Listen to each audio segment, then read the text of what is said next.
Hello friends, welcome to my channel Siddhu's world. ഇന്ന് ഞാനിവിടെ എൻ്റെ വീട്ടിലെ കുറച്ച് കൊച്ചുകുട്ടികളുമായിട്ടാണ് വന്നിരിക്കുന്നത്. ആരാണ് നിങ്ങൾക്കൊന്ന് ഗസ് ചെയ്ത് പറയാൻ പറ്റുമോ? അല്ലെങ്കിൽ ഞാൻ തന്നെ പറയാം, എൻ്റെ വീട്ടിലെ കുറച്ച് കോഴിക്കുഞ്ഞുങ്ങളാണ്. ഇവരാണ് കോഴിക്കുഞ്ഞുങ്ങൾക്ക്.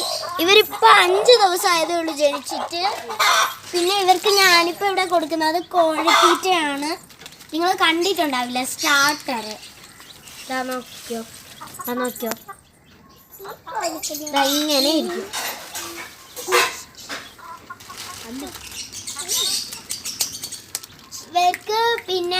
ഇവർക്ക് വലിയ അസുഖങ്ങളൊക്കെ ഉണ്ടെങ്കിൽ നിങ്ങൾ ഇവർക്ക് വെള്ളം കൊടുക്കുമ്പോൾ അതിൽ തുളസി ഇലയോ നവര ഇലയോ പിഴിഞ്ഞ് ഒഴിക്കുക.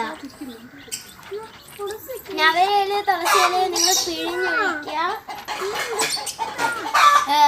അങ്ങനെ കൊടുത്താൽ ഇവരുടെ അസുഖങ്ങളെല്ലാം മാറുന്നതായിരിക്കും. പിന്നെ ഇവർ 2 വീക്കൊക്കെ കഴിയുമ്പോൾ ഇവർ ഒന്നും കഴിക്കാതെ ഉണങ്ങിയൊക്കെ ചത്തുവാറുണ്ട്. അതുകൊണ്ട് ഇവർക്ക് നിങ്ങൾ ഇരയ്ക്കുള്ള മരുന്ന് കൊടുത്താൽ മതി. അപ്പോൾ ഇവർ നന്നായിട്ട് ആഹാരം കഴിക്കും. പിന്നെ ഇവർക്ക് റൈസ് അല്ലെങ്കിൽ അഴുകിയ ഒരുമാതിരിയത്തെ ആഹാരങ്ങളൊന്നും കൊടുക്കരുത്. ഇവർക്ക് തണുപ്പടിച്ച് ഇവർ ചത്തുവാൻ സാധ്യതകളുണ്ട്. പിന്നെ ഈ കോഴി അടയുന്നത്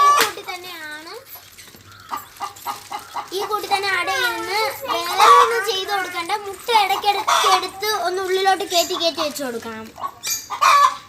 അപ്പോൾ എൻ്റെ വീഡിയോ ഇഷ്ടപ്പെടുമെങ്കിൽ ലൈക്ക് ചെയ്യുക, സബ്സ്ക്രൈബ് ചെയ്യുക, എന്നെ എല്ലാവരും സപ്പോർട്ട് ചെയ്യുക. ഓക്കെ, ഇനി അടുത്തൊരു വീഡിയോയിൽ നമുക്ക് കാണാം. Bye bye.